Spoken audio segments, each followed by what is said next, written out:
So I wanted to ask you about the news media bargaining code.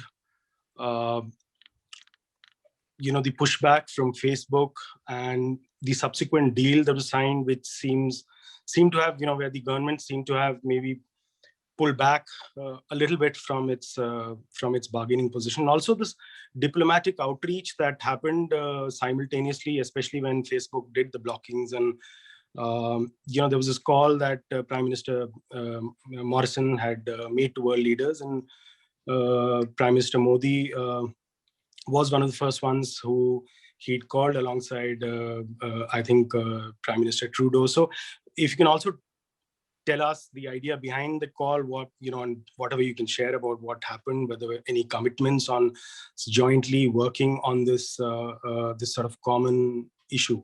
Great question, and I was expecting it in one sense, but Australia's badly titled News, Media and Digital Platform Mandatory Bargaining Code simply seeks to ensure that news media businesses, news organisations are fairly remunerated for the content that they generate through people like yourself. And it's the basis of trying to help sustain public interest journalism in Australia. And yes, like many other new policies, it took a while to get into a shape that met the government's objective, but did so in a way without overly interfering in the way in which businesses were able to operate. So we're comfortable with it. There's been considerable international interest in it.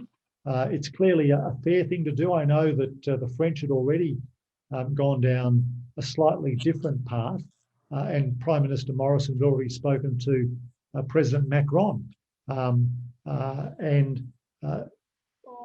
The phone conversation between our two Prime Ministers where this issue arose was not put together for that purpose, but it is something that naturally arose.